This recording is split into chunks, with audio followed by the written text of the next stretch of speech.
जय महाराष्ट्र मित्रांनो, नमस्कार. आपल्या समोर मी घेऊन येतोय एलिमेंट्स ऑफ ग्रुप 16-17 चा हा व्हिडिओ आपण जास्तीत जास्त मराठीमध्ये एक्सप्लेन करण्याचा प्रयत्न करूया आणि समजून घेण्याचा प्रयत्न करूया. एकदा या चॅप्टरच्या कन्सेप्ट समजल्या तर हा चॅप्टर खूप सोपा जाणार आहे. तो आता आपण सुरू करणार आहोत मित्रांनो. हा चॅप्टर खूप आपल्याला मजा येणार आहे. कमेंट बॉक्स मध्ये नक्की लिहा, जे नोटबुक आणि पेन घेऊन बसले त्यांनी लिहा की आम्ही हा चॅप्टर पूर्णपणे बघत आहोत. सो कुठलाही लेसन चालू करताना, कुठलाही एक आपण गोष्ट शिकताना त्याच्यामध्ये नक्की काय काय आहे त्याला म्हणतात कंटेंट्स. यामध्ये आपल्याला इंट्रोडक्शन आहे, ऑकरन्स आहे, इलेक्ट्रॉनिक कॉन्फिगरेशन ते काय असतं 11th झाली तरी काही वेळा आपण काही गोष्टी रिवाइज करणार आहोत. 11च्या बऱ्याचशा कॉन्सेप्ट रिवाइज करणार आहोत. यातले क्वेश्चन आन्सर घेणार आहोत. त्याचा नेक्स्ट पॉईंट आहे atomic and physical properties. Anomalous behaviour म्हणजे काय? एक ग्रुप आहे, त्याच्यात एखादा एलिमेंट तो वेगळा वागतोय म्हणजे त्याच्या काही प्रॉपर्टीज वेगळ्या आहेत.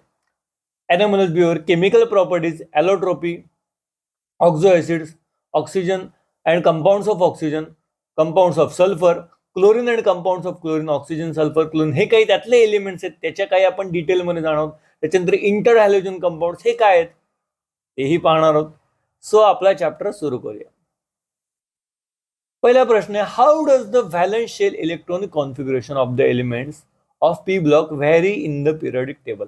आता पहिली गोष्ट, आपल्या ज्या पिरियडिक टेबलमध्ये तुम्हाला माझ्या मागे हे जर दिसत असेल, हे पण पिरियडिक टेबलच आहे आणि मी इथे स्क्रीनवर सुद्धा पिरियडिक टेबल आपल्यासमोर शेअर केलेला आहे. आता हे जे पिरियडिक टेबल आहे याच्यामध्ये हा जो ब्लॉक आहे याला म्हणतात पी ब्लॉक. मग हा कुठला असतो? हा असतो एस ब्लॉक, हा असतो डी ब्लॉक, हा असतो एफ ब्लॉक आणि हा असतो पी ब्लॉक. तर याच्याविषयी आज आपण सिम्पली माहिती घेणार आहोत. आता प्रश्न आपला आहे, how does the valential electron configuration of the elements of P block vary in the periodic table. म्हणजे पी ब्लॉक जो 13व्या ग्रुप पासून चालू होतो तो 18व्या ग्रुप पर्यंत असतो, त्याच्यामध्ये त्याचं इलेक्ट्रॉन कॉन्फिगरेशन व्हॅरी म्हणजे कसं बदलतं.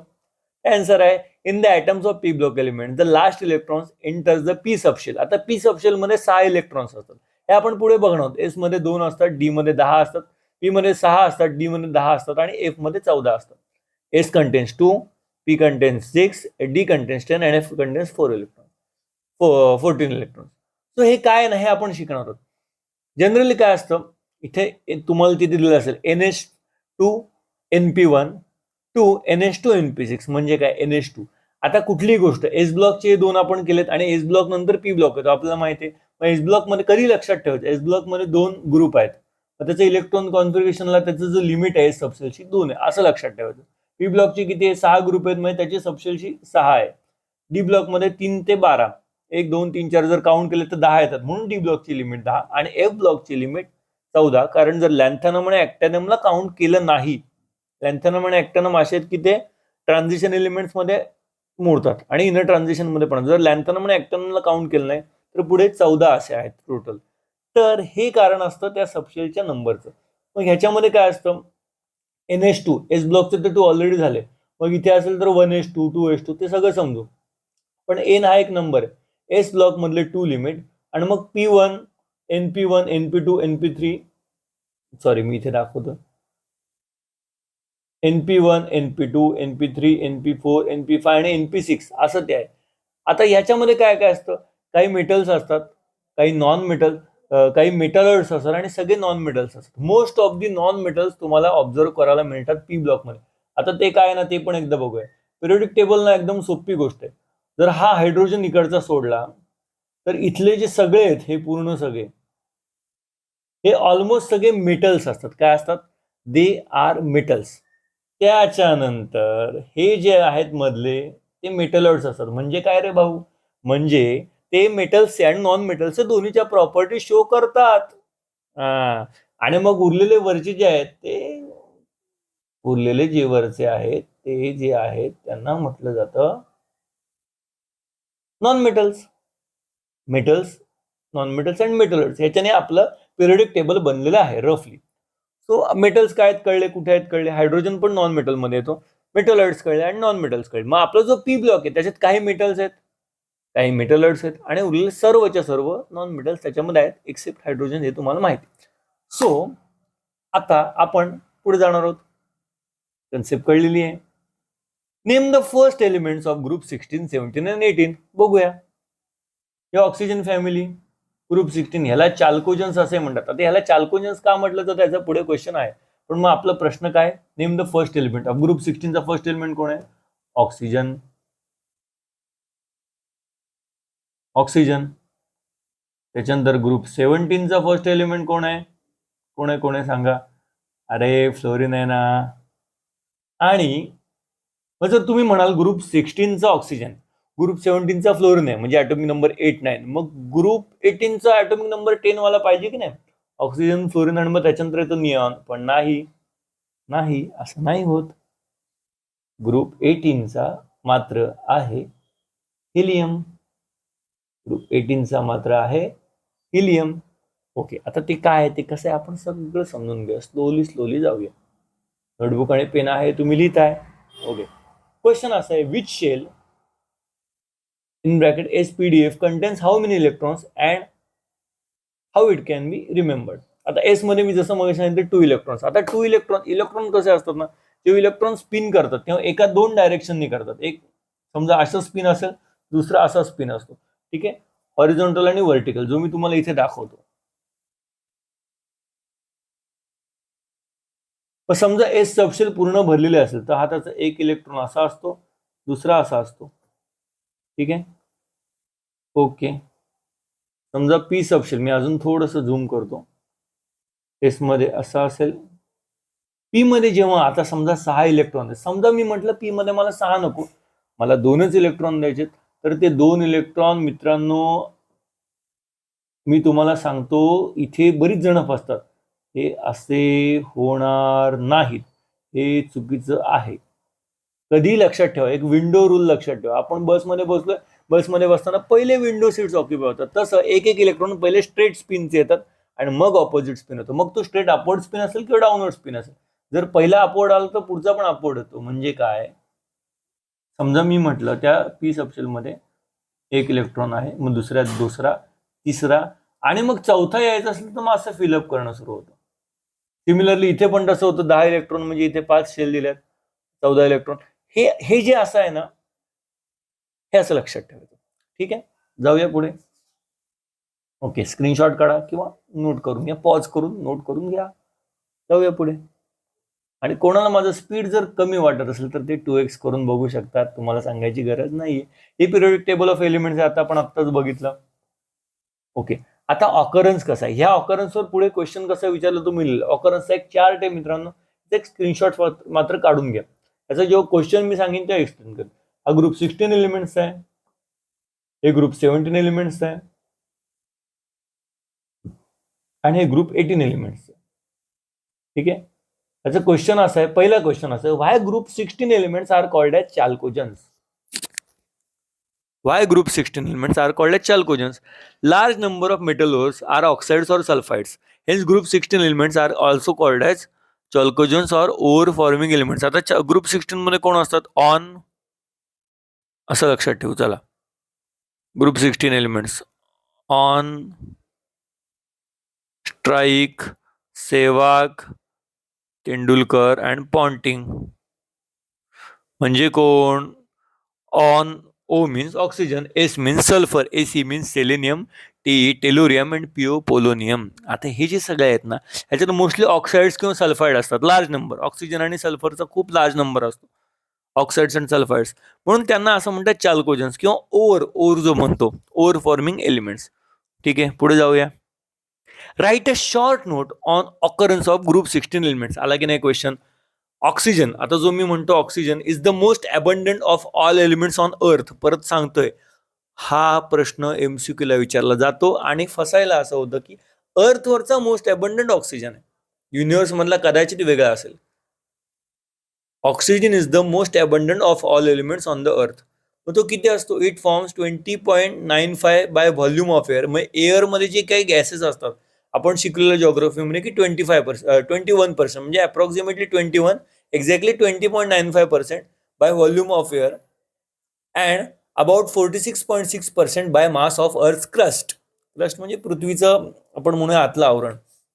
त्याच्यानंतर sulphur forms 0.034% by mass of earth crust. म्हणजे ओव्हरऑल पृथ्वीचा जो आपण म्हणतो भूगर्भ, त्याचं जे आहे क्रस्ट, त्याचं It mainly occurs in combined form as sulfates such as gypsum, CaSO4.2H2, Epsom salt, MgSO4.7H2. आता हे जे सगळे आहेत त्याच्यामध्ये सल्फरचा आहे बघा फॉर्म सल्फेट्समध्ये. Barite, BaSO4 and sulphide. Sulphide म्हणजे काय? एस असतो, S2. रॅडिकलचा एक चार्ट मी ग्रुप इथे कमेंटमध्ये टाकीन, त्याच्यामध्ये चेक करा. सच एज गॅलेना, PbS, म्हणजे आपण असं म्हणू शकतो की लीड सल्फाइड. त्याच्यानंतर zinc blende, ZnS and copper pyrite, CuFeS2. हे होते सल्फेट्स अँड सल्फाइड्स. त्याच्यानंतर selenium and tellurium are also found as metal selenides and tellurides in sulphide ores. त्याच सल्फाइड ओरमध्ये मेटल सेलेनाइड्स अँड टेलराइड्स सापडतात. त्याच्यानंतर त्याच्यामधून selenium and टेलेनियम occur होतात. आणि पोलोनियम मात्र आहे radioactive decay product of thorium and uranium. Radioactive decay product of thorium and uranium. Mostly जे ग्रुपमधले शेवटचे एलिमेंट आहेत ना ते रेडिओ ऍक्टिव्ह प्रोडक्ट म्हणून म्हटले जातात. तर ग्रुप 16 मध्ये आहे polonium, radioactive decay product of thorium and uranium. पुढे जाऊया. Why group 17 elements are called as halogens. मित्रांनो, ग्रीक भाषा किती सुंदर भाषा आहे. ग्रीक भाषेत हॅलो मीन्स सॉल्ट. हॅलो नाही, halo means salt, HAL, halo means salt and gene means born और जनरेट. सारी गोष्ट आहे. तर सॉल्ट जनरेटिंग और salt producing elements are called as halogen. छोटीशी कन्सेप्ट आहे. ओके, स्क्रीनशॉट घेतले आहेत तुम्ही. Why do halogens occur in the form of compound. Compound मध्ये काय होतात? साधी गोष्ट आहे, जर ते सरळ येता येत नसेल त्यांना म्हणून ते कंपाऊंड येतात. So halogens are very reactive due to high electronegativities. इलेक्ट्रोनिगेटिव्हिटीचं एक तुम्हाला मी सांगतो की इलेक्ट्रोनिगेटिव्हिटी जी आहे साधारणपणे असं म्हटलं जातं की इलेक्ट्रोनिगेटिव्हिटी अशी वाढली जाते. आता इलेक्ट्रोनिगेटिव्हिटी काय आहे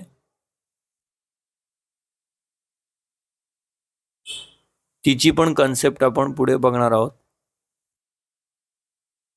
इलेक्ट्रोनिगेटिव्हिटी साधारणपणे अशी वाढते आणि फ्लोरिन असतो सगळ्यात जास्त इलेक्ट्रोनिगेटिव्ह. का तुम्ही म्हणाल हिलियम पाहिजे सगळ्यात कॉर्नरला, नाही, पण हिलियम नोबल गॅस आहे की नाही. नोबल गॅसचं इलेक्ट्रॉन कॉन्फिगरेशन सगळं फुल फील्ड असतं, मग तो पेअर नाही बनवत, पण फ्लोरिन हा इलेक्ट्रोनिगेटिव्ह आहे.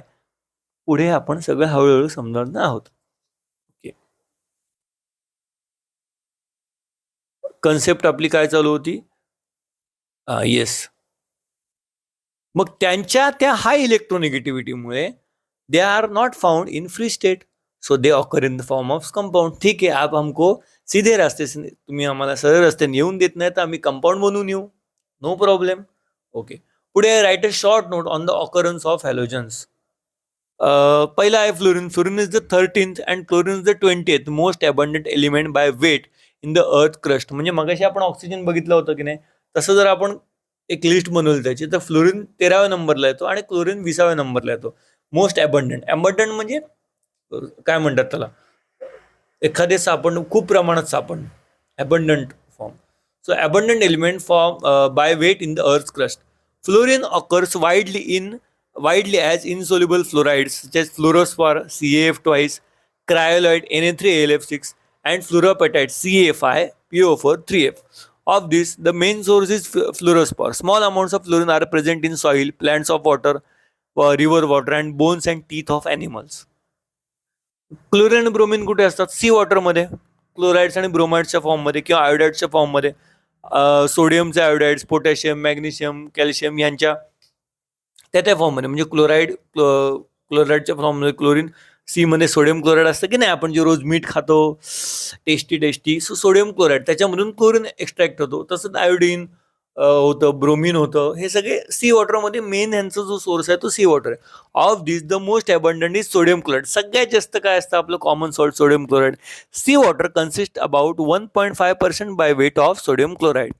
The dry beds of seas also contain large deposits of sodium chloride along with smaller proportions of calcium chloride and carnallite, that is KCl.MgCl2.6H2O. आता iodides are found in sea water. The principal source of iodine is seaweeds and crude kyle saltpeter. So the percentage abundance of iodides of these compounds is given here. पुढचं काय? Right a short note on occurrence of group 18 elements. हा question विचारला जातो. जसं occurrence मी chart दाखवलं तसे 18 जो group elements असतो त्यांना नोबल गॅस म्हटलं जातं. 16ला काय म्हटलं जातं? Chalcogen. 17 halogens 18 noble gases. So all the noble gases except radon, radon जर शेवटचं सोडलं तर बाकी सगळे ॲटमॉस्फिअरमध्ये एक्झिस्ट करतात. So the abundance in dry air is almost approximately equal to 1% by volume with argon as the major constituent. त्या सगळ्यांमध्ये आर्गन गॅस जास्त असतो. The main commercial source of helium is natural gas. जर helium हे असेल तर ते natural gas म्हणून फॉर्म होतो. Helium and neon are found in minerals of radio origin, that is pitch blende, monazite, cleveite, etc. Xenon and radon are the rarest elements of group 18. Radon is decay product of 226Ra. 226Ra हा त्याचा एक isotope आहे, त्याचा radio DK product आहे रॅडॉन. Okay, आता आहे electronic configuration. ह्या काही कन्सेप्ट आहेत या ज्या टेक्स्टबुक मधल्या त्याचं स्क्रीनशॉट आहे. ते इलेक्ट्रॉन कॉन्फिगरेशन आपण एका एलिमेंटचं कसं लिहितात हे समजून घेऊया. ठीक आहे. How to write electron configuration of chlorine. आता सपोज क्लोरीन आहे, हे आहे ना, हे जे इथलं हे आहे ऑफ बाऊ प्रिन्सिपल.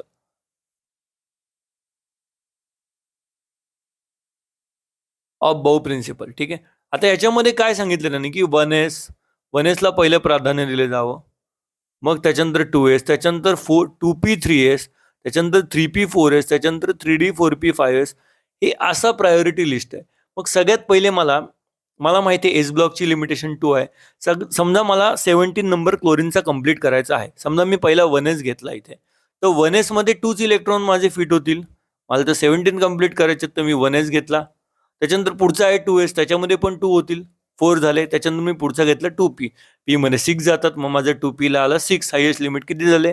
6 + 2 + 2 10 झाले. त्याच्यानंतर पुढचा मी घेतलं 3s, परत एकदा 3s मध्ये 2 इलेक्ट्रॉन्स आले. किती झाले? 2 + 2 4, 4 + 6 10, 10 + 2 12.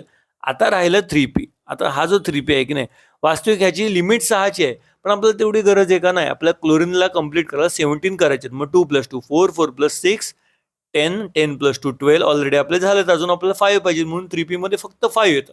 हे असं लिहिलं जातं. किंवा कंडेन्स इलेक्ट्रॉनिक कॉन्फिगरेशन त्याचं लिहिलं जातं Ne3s2 3p5. म्हणजे निऑन जो ॲटम आहे, जो निऑन ॲटम आहे त्याचा ॲटॉमिक नंबर 10 आहे. मग त्याचं इलेक्ट्रॉनिक कॉन्फिगरेशन कसं येतं? 1s2 2s2 2p6. ते शॉर्ट फॉर्म केलंय, त्याच्याऐवजी Ne लिहिलं आहे फक्त. हे असं सगळ्या एलिमेंट्सचं आपल्याला लिहिता आलं पाहिजे. 11 स्टँडर्डच्या कन्सेप्टवर रिलेटेड या चॅप्टरवर, या चॅनलवर त्याची कन्सेप्च्युअल एक व्हिडिओ आहे, ती मी तुम्हाला आता खाली लिंकमध्ये शेअर करतोय. आता आपण पुढे जाऊया. ठीक आहे. ओके, आता पुढे आहेत atomic and physical properties of group 16, 17 आणि 18. आता याच्यामध्ये काही कन्सेप्ट आहेत. ॲटॉमिक नंबर तुम्हाला माहिती आहे, ॲटॉमिक मास तुम्हाला माहिती आहे, पण atomic radius, ionic radius, ionization enthalpy, electronegativity, electron gain enthalpy, हे काय सगळं? हे सगळं काय आहे ते आता समजायला आपलं पुढे जावं लागेल. हे 3 टेबल्स आहेत, टेक्स्टबुक मधलेच आहेत. ठीक आहे. सगळ्यात पहिली गोष्ट ॲटॉमिक रेडियस. ही 11 स्टँडर्डची कन्सेप्ट आहे. ही आत्ता तुम्हाला चॅप्टरमधलं नाही आहे, पण समजून घेणं इम्पॉर्टंट आहे. स्क्रीनशॉट तुम्ही काढताय. Okay, atomic radius or atomic radii is one of the internuclear distance between two adjacent atoms of a metal or two single bonded atoms of a non-metal. आता दोन न्यूक्लियस आहेत की नाही, त्या न्यूक्लियसच्या मधलं एक डिस्टन्स आहे. डिस्टन्स ही जशी तुम्हाला फिगर दिसते त्याच्यामध्ये अगदी तसं त्याच्यामधलं जे डिस्टन्स आहे. ठीक आहे. आता ते डिस्टन्स होतं म्हणजे इथून आहे थोडं ते, आणि सॉरी इथून इथपर्यंत एक डिस्टन्स आणि इथून इथपर्यंत दुसरं डिस्टन्स आहे. आता ते काही पूर्ण डिस्टन्स आपल्याला नको, आपल्याला रेडियस काढायचं एकाच ॲटमचं. मग त्याला आपण हाफ केला म्हणजे या पर्टिक्युलर ॲटमचा आपल्याला रेडियस मिळाला. ओके, सिम्पल डेफिनेशन आहे, सिम्पल कन्सेप्ट आहे. पुढे जाऊया आपण. What is ionic radius?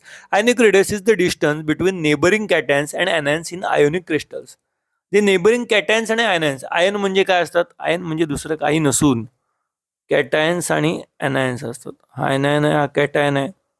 मग यांच्या दोघांमधलं जे डिस्टन्स आहे त्याला म्हणतात आयोनिक रेडियस. जाऊया पुढे. आता पुढचं आयोनायझेशन एन्थाल्पी. आता काय काही वेळा एक एक्स्ट्रा इलेक्ट्रॉन आपल्या ॲटम सोबत अटॅच होतो. एक इलेक्ट्रॉन येतो त्या न्यूक्लियसला, तो अटॅच होतो. आता तो इलेक्ट्रॉन जर आपल्याला रिमूव्ह करायचा तर काहीतरी एनर्जी अप्लाय करायला लागेल. So the amount of energy required to remove an extra electron from the isolated gaseous atom in its ground atom in its ground state is called is ionisation enthalpy. आता ही ionisation enthalpy बघा. समजा एखादा एलिमेंटचा atomic size छोटी आहे. Suppose हा एक item आहे, सपोज आपण फ्लोरीन म्हणूया. फ्लोरीनची एक ना ॲटॉमिक साईज छोटी आहे. तर हा इथे इलेक्ट्रॉनाच्या जवळ आलेला आहे, न्यूक्लियसच्या जवळ आहे. जितका तो न्यूक्लियसच्या जवळ तितका तो रिमूव्ह करायला एनर्जी जास्त लागेल. आणि त्या उलट मी समजा एक ॲटम घेतला क्लोरीनचा आणि त्याची as compare to fluorine size मोठी आहे, ॲटॉमिक रेडियस त्याची जास्त आहे, म्हणजे इलेक्ट्रॉन थोडा लांब गेला, म्हणजे तो इलेक्ट्रॉन रिमूव्ह करायला मला एनर्जी कमी लागेल. म्हणजे जसे जसे ॲटॉमिक रेडियस वाढत जातो तसा तो इलेक्ट्रॉन न्यूक्लियसपासून त्याच्या मित्रापासून लांब जातो आणि त्या इलेक्ट्रॉनला वेगळं करणं अगदी सोपं होऊन जातं. अशी कन्सेप्ट आहे. तर आता आपण त्यातला ट्रेंड काय ऑब्झर्व्ह झाला तो बघूया. परत एकदा तो चार्ट बघूया म्हणजे तुम्हाला ती कन्सेप्ट कळेल. ठीक आहे. तर तुम्ही ग्रुप 16 एलिमेंट्समध्ये ऑब्झर्व्ह केलं तर जसं जसं तुमचं ॲटॉमिक रेडियस वाढत चाललं ऑक्सिजनपासून पोलोनियमपर्यंत, तसा तसा तुमचा आयोनिक रेडियस सुद्धा वाढत चाललेला आहे. आयोनिक रेडियस सुद्धा वाढत चाललेला आहे. पण तशी तशी तुमची आयोनायझेशन एन्थाल्पी कमी कमी होत जात आहे. आयोनायझेशन एन्थाल्पी तुमची कमी होते. Same with group 17. See observe. Okay. Same with group 18. Okay. ह्याच्यावर काय क्वेश्चन येतात, त्याच्या आधी अजून काही कन्सेप्ट आहेत त्या समजा. आता पुढची कन्सेप्ट आहे electronegativity. The ability of a covalently bonded atom to attract the shared electrons towards itself is called electronegativity. आता कोव्हॅलंटली बॉन्डेड ॲटम आहेत, त्याच्यामध्ये इलेक्ट्रॉन्स असतात. कोव्हॅलंट बॉन्ड म्हणजे काय? दोन एक्झाम्पल देतो मी. आयोनिक बॉन्डिंग म्हणजे माझ्याकडे एक वस्तू आहे, मी ती दुसऱ्या माणसाला दिली, ही मी त्याच्याशी दिली त्याला तो इलेक्ट्रॉन, माझ्याकडे एक्स्ट्रा इलेक्ट्रॉन मी दुसऱ्याला ॲटमला दिला, त्याला म्हणतात आयोनिक बॉन्डिंग. पण कोव्हॅलंट बॉन्डिंग म्हणजे काय? आता हा माझा माईक आहे, माझ्या मित्राला सुद्धा माईक लागतोय, मलाही हवा आहे, समजा आम्ही दोघं जण असे इंटरॅक्शन करतो आणि मी दोघंही तो माईक वर त्या बोलतोय समजा. सो ह्याला म्हणतात कोव्हॅलंट बॉन्डिंग. तो जो एक एक्स्ट्रा इलेक्ट्रॉन किंवा दोन जे इलेक्ट्रॉन आहेत ते दोघंही ॲटम शेअर करतात, याला म्हणतात कोव्हॅलंट बॉन्ड. तुम्हाला माहिती आहे. पण त्याच्यामध्ये ज्याची ॲबिलिटी जास्त असते तो जास्त electronegative. The ability of a covalently bonded atom to attract the shared electron towards itself. मला पाहिजे माईक, मला पाहिजे, अरे मला पाहिजे, मी बोलतोय की नाही. सो याला म्हणतात इलेक्ट्रोनिगेटिव्हिटी. पुढे जाऊया. What is electron gain enthalpy और electron affinity? Affinity means affinity, प्यार, या फिर हम कह सकते हैं उसको नहीं, एफिनिटी नहीं कह सकते, कन्सेप्ट समझो. सो इलेक्ट्रॉन गेन एन्थैल्पी मतलब म्हणजे काय? The enthalpy change that takes place when an electron is added. जशी आयोनायझेशन एन्थॅल्पी रिमूव्ह करायला होती तसं ॲड पण होतं ना. So the enthalpy change that takes place when an electron is added to an isolated gaseous atom in the ground state is called the electron gain enthalpy और electron affinity. त्याला symbol आहे delta EGH. Delta EGH कारण एन्थॅल्पी show जाते, एन्थॅल्पी दाखवली जाते एचनी. Delta म्हणजे change. परत एकदा लक्षात ठेवा, एन्थॅल्पी म्हणजे एच, डेल्टा म्हणजे ई, सॉरी, डेल्टा म्हणजे जो डेल्टा आहे तो म्हणजे चेंज, एन्थॅल्पी म्हणजे एच, डेल्टा म्हणजे चेंज, डेल्टा म्हणजे ट्रायंगल सारखा जो सिम्बॉल काढलाय तो, आणि EG म्हणजे इलेक्ट्रॉन गेन. सिम्बॉल कळेल, triangle means sorry delta EGH. Okay, पुढे जाऊया. पुढचा क्वेश्चन आहे group 16 elements of group 16 elements have lower ionisation enthalpy values as compare to group 15 elements. आता जनरली काय होतं बघा, जनरली असं होतं की जसं आपण 13, 14, 15, 16 होतो अशी आयोनायझेशन एन्थॅल्पी वाढत जायला पाहिजे. ठीक आहे. पण या केसमध्ये काय होतं, group 15 elements have extra stable half filled p orbitals with outer electron configuration NH2 NP3. NH2 NP3 15 मध्ये असतात. 13 मध्ये काय असतात, NH2 NP1, 14 NH2 NP2. परत एकदा तुम्ही मागे जा आणि पिरियडिक टेबल बघा. NH2 किंवा पिरियडिक टेबल तुमच्या समोर ठेवा. NH2 NP1, NH2 NP2, NH2 NP3, NH2 NP4. NH2 NP4 असतात 16 मध्ये आणि NH2 NP3 असतात 15 मध्ये. Therefore, more amount of energy is required to remove an electron compared to that of partially filled orbitals NH2 NP4 of group 16 elements of the corresponding period. Hence, the elements of group 16 elements have lower ionization enthalpy values as compared to those of group 15 elements. म्हणजे काय, आता group 15 element समजा आहे हा. ठीक आहे. याच्या p orbital मध्ये असे 3 इलेक्ट्रॉन, हे अनपेअर्ड इलेक्ट्रॉन आहेत. म्हणजे ज्यावेळी ते नवीन ह्याला पेअर करतील तेव्हा हे जास्त पेअर होतील घट्ट ॲज कम्पेअर टू ग्रुप 16ला. ग्रुप 16ला एक इलेक्ट्रॉन ऑलरेडी पेअर्ड असतो. कसा?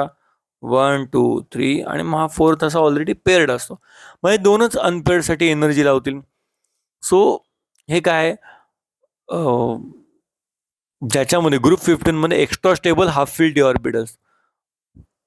हा फील्ड पी ऑर्बिटल्स असते ग्रुप 15 मध्ये. कारण ग्रुप 15 मध्ये ती स्टेबल का असते, कारण ती हाफ फील्ड असते, ती पूर्ण तिन्ही हाफ फील्ड असतात. पण ग्रुप 16 मध्ये काय असतं, ग्रुप 16 मध्ये तो जो एक आहे तो पेअर्ड असतो, तो फील्ड असतो एक शेल. तर त्याच्यामुळे group 16 therefore elements of group 16 have lower ionisation enthalpy values as compare to those of group 15 elements. आता मी परत सांगतो, जेवढे अनपेअर्ड इलेक्ट्रॉन तेवढे त्यांना काढायला एनर्जी जास्त लागणार, म्हणजे आयोनायझेशन एन्थाल्पी जास्त लागणार. म्हणजे ग्रुप 15ला जास्त आयोनायझेशन एन्थाल्पी लागणार as compare to group 16. Simple. Okay. Confusion होत असेल, परत थोडं मागे घ्या आणि परत बघा. Explain the trend in the atomic properties of group 16 elements. Atomic radii आहे, electronegativity and electron gain enthalpy. Electron gain enthalpy, electron हवा आहे काय, ॲटॉमिक रेडी आहे, काय होते जसं जसं ग्रुप, आता ते चार्ट बघायचे आपल्याला ग्रुप 16 एलिमेंट्समध्ये. काय झालं होतं ग्रुप 16 मध्ये, ॲटॉमिक रेडी आहे, काय झालंय, इन्क्रीज होत गेलाय बघा, इन्क्रीज होत गेलाय की नाही, इथून इथपर्यंत इन्क्रीजेस डाऊन द ग्रुप. अशाच बाकीच्या कन्सेप्ट बघा काय काय होतात. सो क्वेश्चन आपला म्हणतो ॲटॉमिक रेडी आहे, आन्सर म्हणतो increases down the group as a result of increase in the number of quantum shells. जसे त्याचे शेल असतात तसे ते वाढत जातं, तसं तसं त्याचं ॲटॉमिक रेडियस वाढत जातं. शेल वाढणार, इलेक्ट्रॉन त्याच्यामध्ये येणार, एक मध्ये न्यूक्लियस आहे, त्याच्या भोवती इलेक्ट्रॉन फिरतात, इलेक्ट्रॉन शेल वाढत वाढत जाणार, तसं तसं त्याच्या ॲटॉमिक रेडियस वाढत जाणार. पुढचा electronegativity, the electronegativity decreases down the group. का? Oxygen has the highest electronegativity next to fluorine amongst all the elements. सगळ्यात जास्त इलेक्ट्रोनिगेटिव्ह असतो फ्लोरिन आणि त्याच्या खालोखाल असतो ऑक्सिजन. आणि एक असतो electron gain enthalpy, it becomes less negative down the group. Electron gain enthalpy पण लेस लेस लेस लेस निगेटिव्ह होत जाते. ठीक आहे. पुढचं oxygen has less negative electron gain enthalpy than sulphur. Why? Because oxygen has less negative electron gain enthalpy than sulphur due to it small atomic size. आता जशी समजा आपण म्हणूया हा ही ऑक्सिजनच्या ॲटमची साईज आहे आणि ही सल्फरची साईज आहे. समजा हा ऑक्सिजन आहे, हा सल्फर आहे, हा ऑक्सिजनचा ॲटम आहे, याच्यामध्ये मध्ये न्यूक्लियस आहे पॉझिटिव्ह, हा सल्फरचा ॲटम आहे. ठीक आहे. आणि इथे एक इलेक्ट्रॉन आहे. आपल्याला काय विचारलाय प्रश्न, इलेक्ट्रॉन गेन एन्थॅल्पी. आता साहजिक आहे, ऑक्सिजनला इलेक्ट्रॉन आणि प्रोटॉन जवळ आहेत. ऑक्सिजनची electron gain enthalpy less negative असते than sulphur, small atomic size आहे, लवकर इलेक्ट्रॉन गेन होईल as compare to sulphur, so it is less negative than the sulphur due to it small atomic size. Okay okay. तुम्ही प्रयत्न असा केला होता की वन शॉट व्हिडिओ बनवू, पण थोडं आपण स्लोली जाऊया. त्याच्यामुळे हा पार्ट मी आता इथे थांबवतोय आणि पुढचा व्हिडिओ पुढच्या पार्टमध्ये अपलोड होईल लवकरच. सो तब तक के लिए चैनल पर बने रहिए, कहीं मत जाइएगा, बने रहिएगा. Thank you so much.